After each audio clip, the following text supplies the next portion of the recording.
On a cold November morning in 1274, the sea itself seemed to boil with the malice of an encroaching empire. 80 Japanese samurai stood on the windswept sands of Komoda Beach, their silk hitatare fluttering beneath heavy lamellar armor, watching a nightmare manifest on the horizon. 900 ships, a floating city of war, cut through the gray mist of the Tsushima Strait, carrying 20,000 Mongol, Chinese, and Korean warriors. By sunset, those 80 men would be dead, their bodies broken and their blood staining the tide. But their sacrifice would do something impossible. It would save an entire nation from erasure. 80 against 20,000, a ratio of 250 to 1. This wasn't just a battle, it was a collision of eras. The first domino in an invasion that threatened to extinguish the light of Japanese civilization forever. Welcome to Medieval Spirits. Today, we are going to dissect the anatomy of a miracle born from a massacre. Do not disappoint him on the field. We will stand on the beach with So Sukekuni as he makes the decision to die. We will examine the forensic reality of the first gunpowder weapons used on Japanese soil. And we will decode the message written in the corpses of the fallen. By the end of this video, you'll understand how 80 doomed men changed the course of history, why the Mongols never saw it coming, and how a suicide stand on a forgotten island saved Japan from the most powerful empire on Earth. You'll discover the tactical genius hidden within apparent madness, the psychological warfare that turned defeat into strategic victory, and the butterfly effect that led to the legendary kamikaze. But here's what the history books don't tell you. Why did Sukekuni choose certain death over strategic withdrawal? What secret message did the samurai send with their bodies? How did 80 deaths multiply into thousands of Mongol casualties? The Mongol Empire had never lost. 65 million dead across Eurasia. In 50 years, the Mongols had conquered 24% of Earth's total land. They had perfected the art of annihilation. Cities that resisted were erased. Entire civilizations vanished beneath Mongol hooves. How could medieval Japan's outdated tactics work against history's most advanced military? How did a massacre become a rallying cry that united a nation? What personal vendetta drove So Sukekuni to face the Korean generals leading the invasion? Let me set the stage for the most lopsided battle in military history. Japan in 1274 was isolated, feudal, and completely unprepared for what was coming. While the Mongol Empire had revolutionized warfare with Chinese gunpowder, Korean shipbuilding, and Persian siege tactics, Japan's samurai still fought by ancient codes of individual honor. Then came Kublai Khan's ultimatum: submit or be destroyed. The letter arrived in 1268, dripping with threat. If you refuse, we shall invade your land, and you will learn what we are capable of. Japan's response shocked the world. They sent the Mongol envoys away without reply. When more envoys came, Japan's young regent, Hoyo Tokimune, did the unthinkable. He had them beheaded. The message was clear: Japan would never kneel. But wait, it gets even more insane. Japan had no standing army, no unified command, just scattered clans who spent more time fighting each other than preparing for invasion.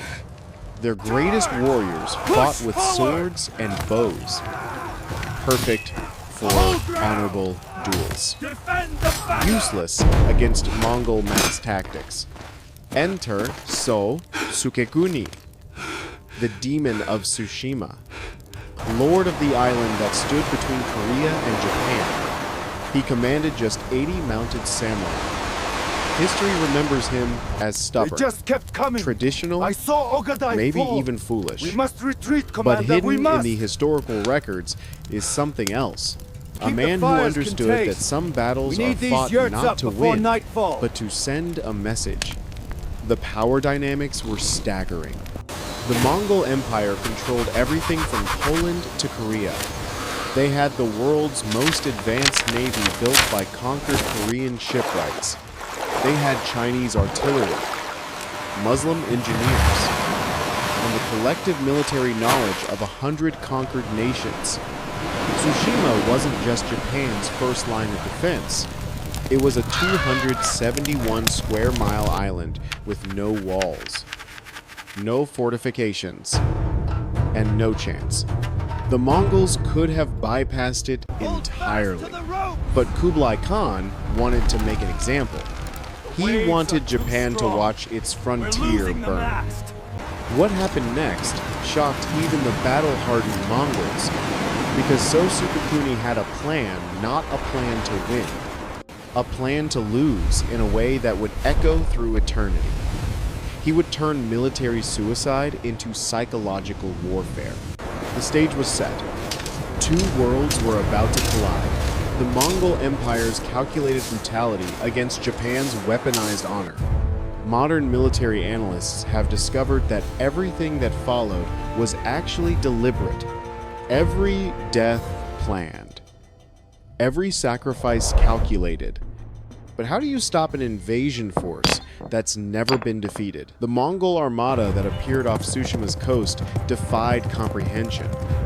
900 ships stretched to the horizon. 20,000 soldiers. 15,000 horses. The largest invasion fleet the world had ever seen. And it was just the beginning. Consider this mind-blowing fact. The Mongol composite bow could kill at 350 meters, triple the range of Japanese bows. They had thunder crash bombs, early grenades that exploded with noise and shrapnel, poisoned arrows designed to kill even with flesh wounds, catapults that could demolish wooden structures from offshore. The technology gap was like bringing automatic weapons to a sword fight. But it wasn't just weapons, it was doctrine. We strike here. Mongols fought as units coordinated by drums and flags. Will not expect it. They used feigned retreats, encirclements, and psychological warfare. They had conquered civilizations far more advanced than Japan. Against this stood So Sukekuni's 80 samurai, armed with katana swords, naginata polearms, and traditional asymmetric bows. They wore elaborate armor designed for individual combat, heavy and restrictive compared to Mongol leather. Their horses were smaller, bred for mountain warfare, not steppe charges. But here's what the history books don't tell you about these men. Each samurai wasn't just a warrior. They were poets, calligraphers, students of Buddhism and Shinto. They spent years perfecting sword techniques that would be useless against Mongol arrow storms. They lived by Bushido, the way of the warrior, which demanded death before dishonor. Commander profiles reveal the impossible odds. Leading the Mongol force, Lu Fuxiang, veteran of campaigns across China. His deputy, Hong Dagu, had crushed rebellions from Vietnam to Tibet. The Korean generals Kim Bang-kyung and Pak Ku commanded soldiers who had spent lifetimes perfecting naval invasions. Against them, So Sukekuni, age 41, who had never fought a battle larger than a clan skirmish. His lieutenants were local nobles trained in ceremony more than strategy. The number is staggering. The Mongols had more generals than Tsushima had samurai. Yet, in that moment of certain death, something extraordinary happened. Archaeological evidence reveals something chilling. In the days before the invasion, Sukekuni gathered his 80 samurai for ritual purification. They wrote death poems. They said goodbye to families. They prepared their souls for what was coming. Because Sukekuni knew something the Mongols didn't. Geography made Tsushima vulnerable, a flat beach perfect for landing troops. No natural defenses, nowhere to retreat. But this vulnerability could become a trap. Not a physical trap, a psychological one. The pre-battle rituals speak volumes. While Mongols prepared siege equipment and counted arrows, the samurai sharpened swords they knew they'd barely use. They polished armor that wouldn't save them. They fed horses that would die beneath them.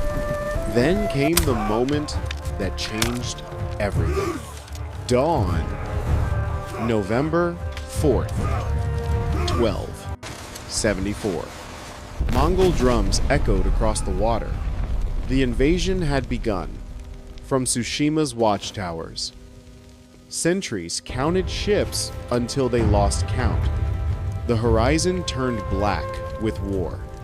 As dawn broke on November 4th, 1274, two worlds were about to collide. 5:47 a.m. First light revealed the impossible. The sea itself seemed to move towards Tsushima. 900 ships in attack formation, their Korean-built hulls cutting through morning mist.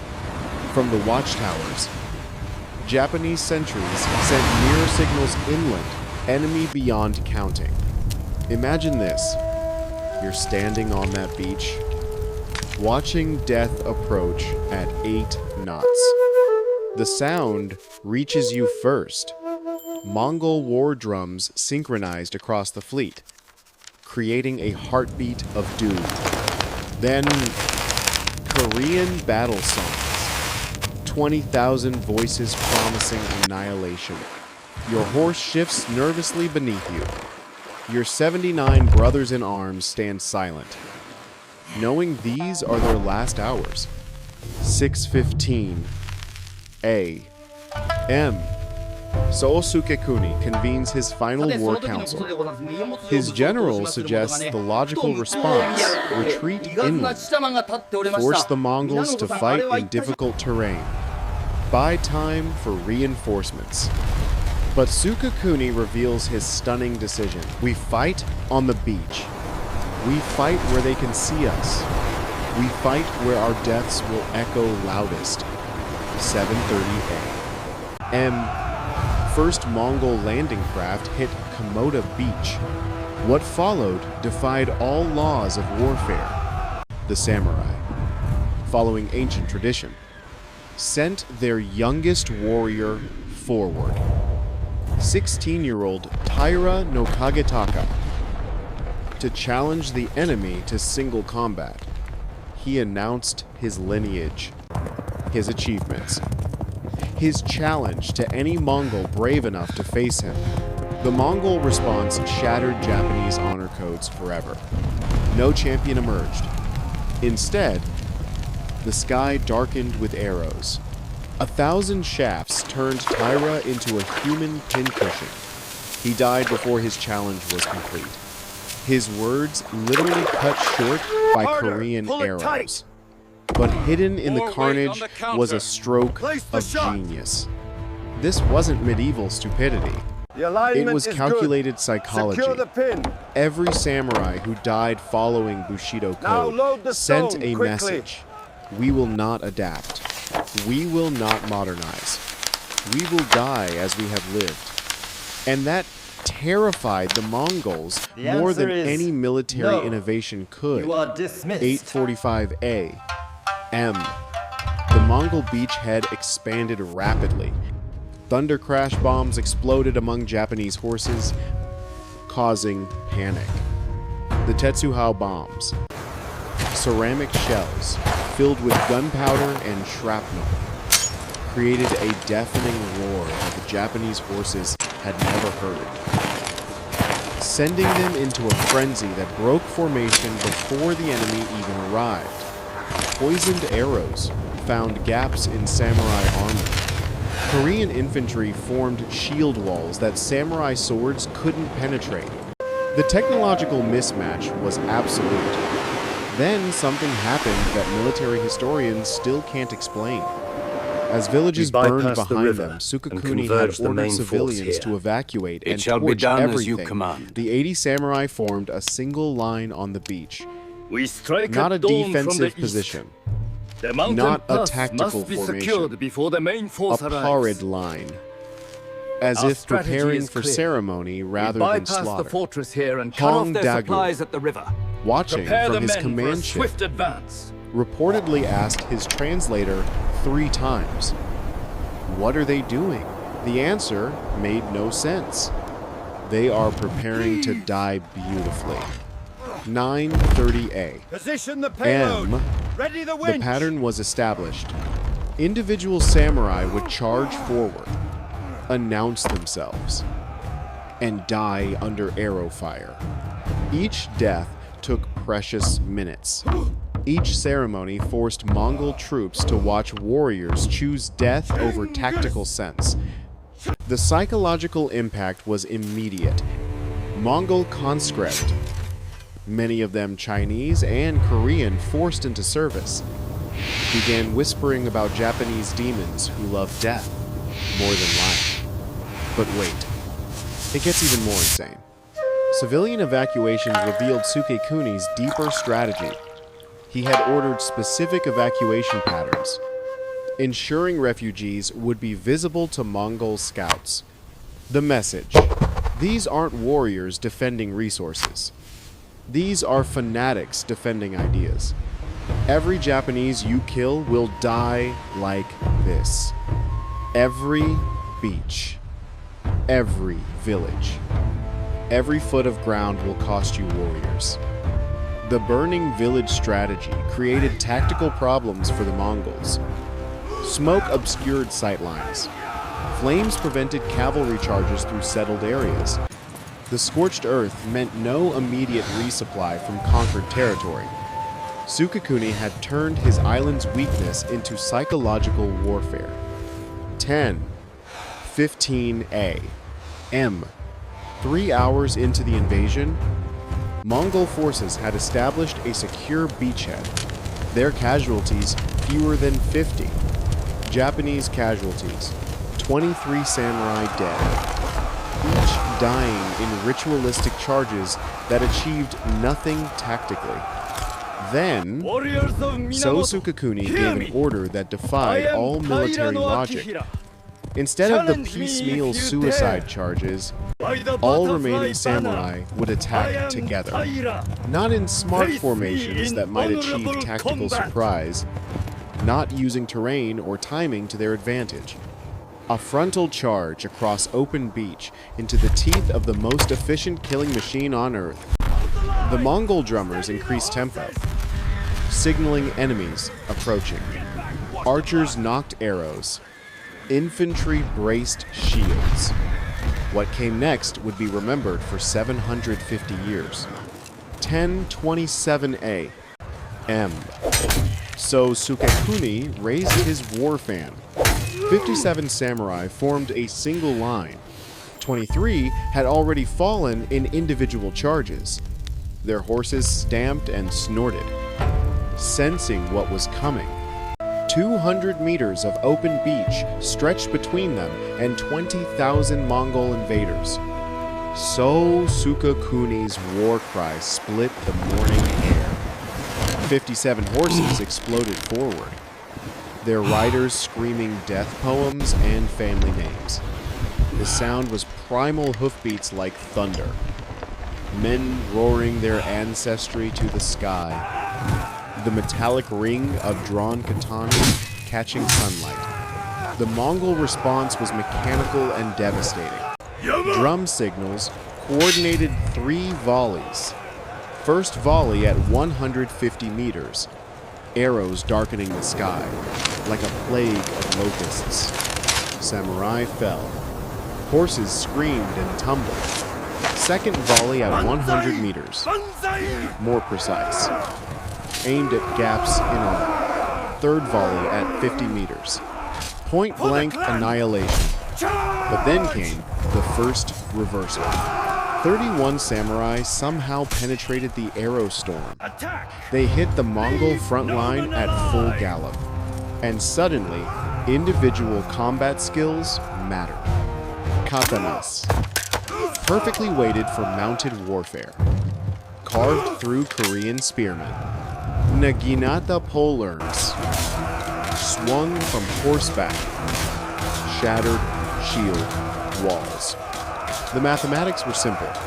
The result was not. 31 samurai among 20,000 should have been instantly overwhelmed. Instead, they carved a bloody wedge 50 meters deep into Mongol lines. How the answer lay in Mongol formation density, packed for arrow volleys. Infantry couldn't maneuver. Friendly fire became a real danger.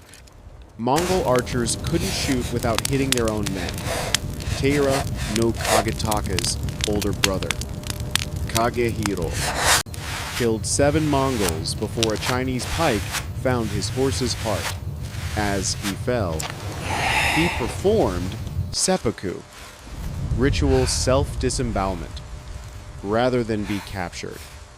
The act paralyzed nearby enemies who had never seen a man choose such a death while enemy swords were available. Here's where the story takes a dark turn.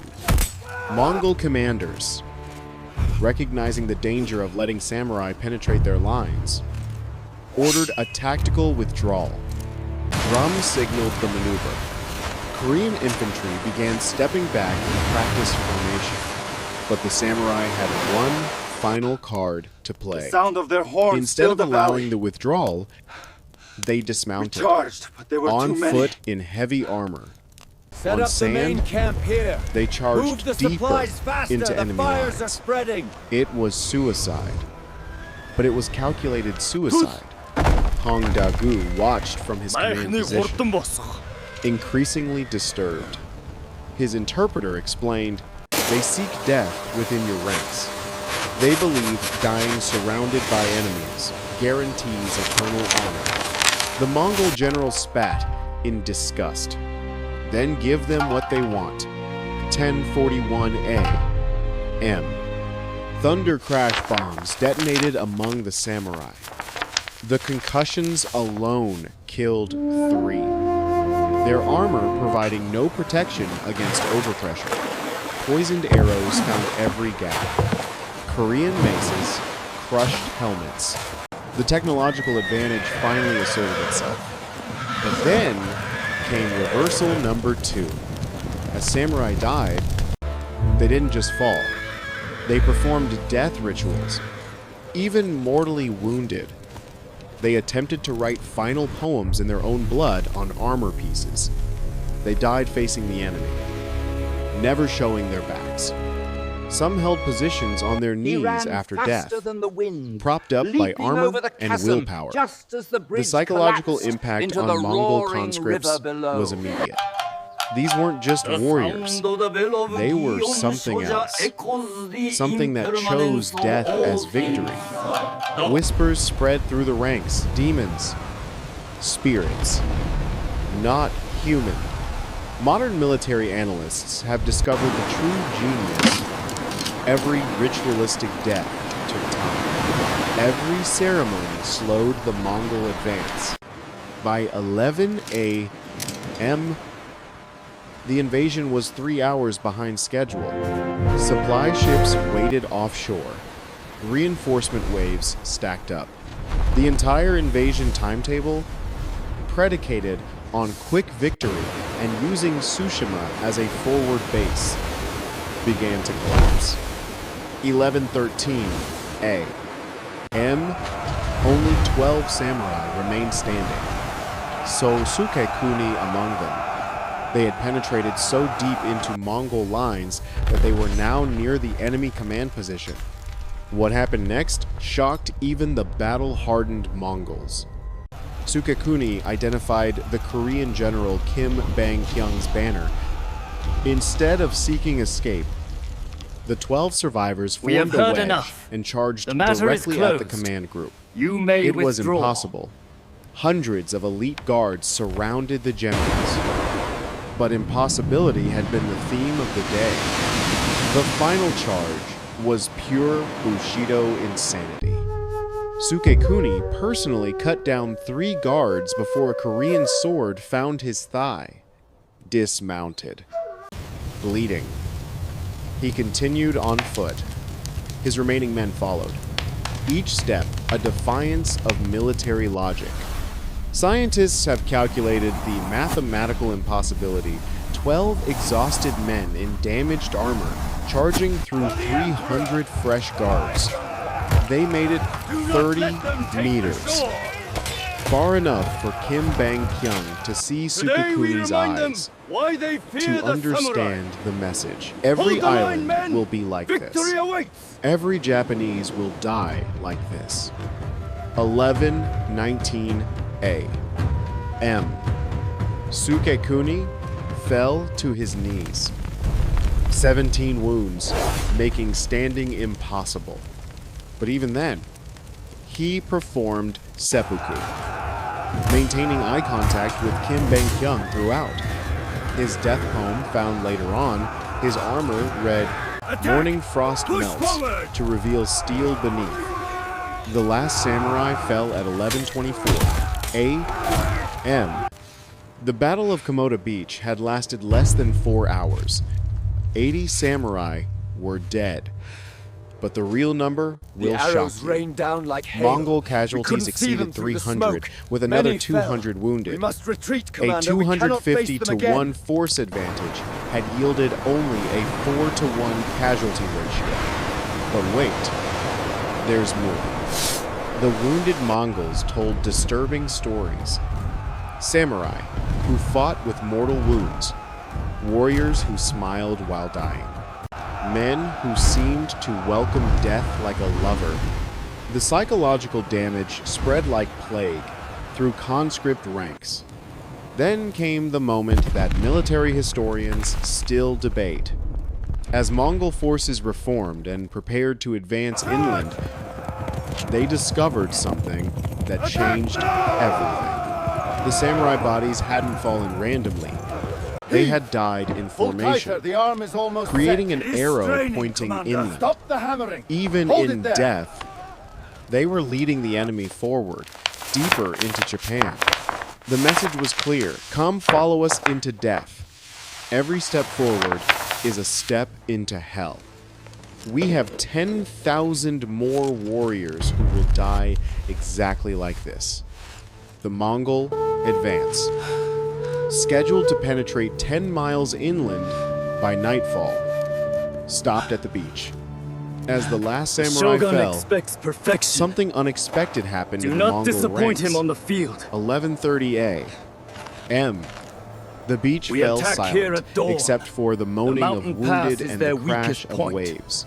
80 samurai lay dead, castle falls. their bodies forming a grotesque monument to feudal courage. Victory was complete. Or was it?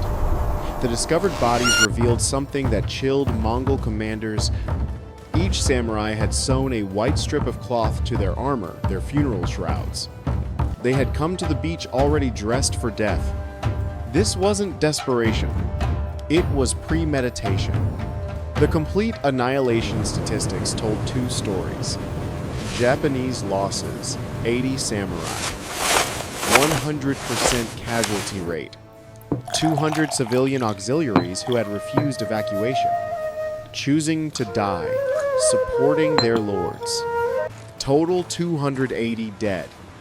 An entire generation of Tsushima's warrior class erased, but the Mongol casualties defied explanation.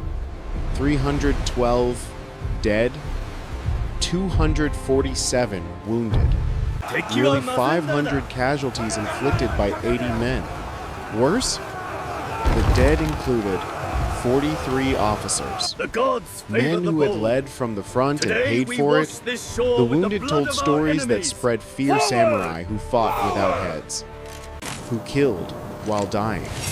who laughed at death. Here's what the history books don't tell you. The Mongol response revealed their critical mistake.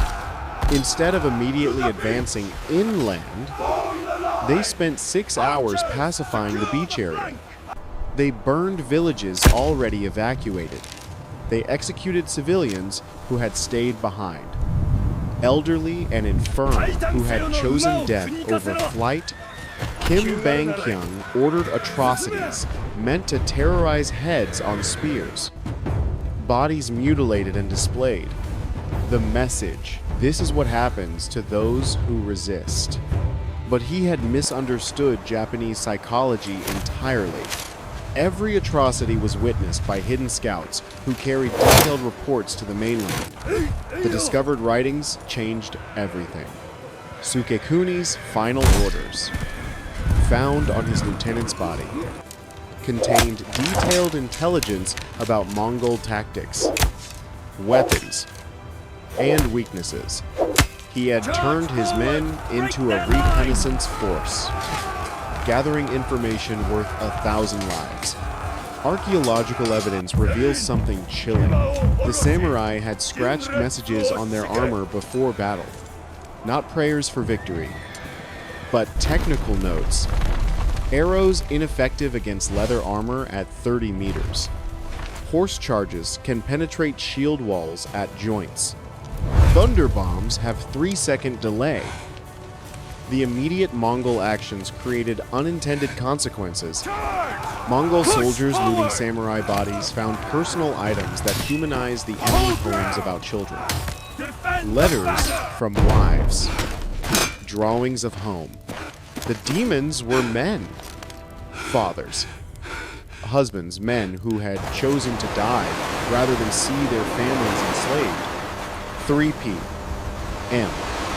The message reached mainland Japan via a surviving fishing I boat. saw Ogadai fall. The scout's report We was must stark. retreat, Commander. We Tsushima must. has fallen. All samurai dead. Keep the fires Enemy numbers contained. confirmed We at need these yurts up before 20,000 nightfall. plus. Invasion imminent. But attached was Sukekuni's intelligence, worth more than any army. The death toll breakdown provided crucial data. Mongol arrows most effective at 50 to 100 meters. Thunder bombs, devastating but limited supply. Mongol cavalry struggled in sand and restricted terrain. Critical weakness, Mongol forces depended on conscript cooperation. Modern forensic analysis of the battlefield reveals the tactical genius hidden in apparent madness. The samurai charge patterns had forced Mongols to expend approximately 40,000 arrows, nearly their entire initial supply. The prolonged beach battle had exhausted thunder bomb supplies meant for castle sieges. But here's the twist no one saw coming. The psychological warfare had worked perfectly. That night, Mongol camps were filled with nervous conscripts telling stories of Japanese demons. Korean sailors whispered about cursed waters. Chinese engineers wondered what kind of fortifications awaited on the mainland if the defenders of an unfortified beach had fought so savagely. 5 p.m.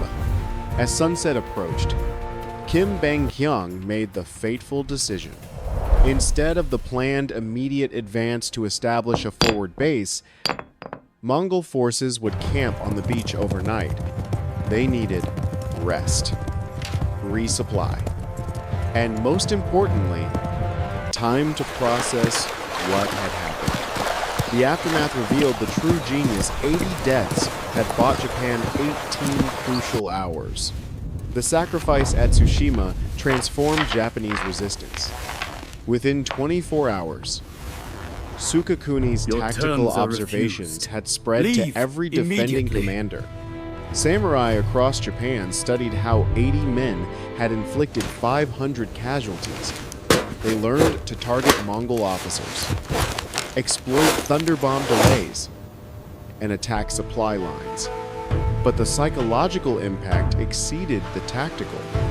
The story of Tsushima's last stand spread like wildfire. We strike here, across the Poets Yangtze. composed The Southern ballads. Song reorganization will not Priests expect declared it. the 80 shall be done, samurai my as lord. kami, protective spirits.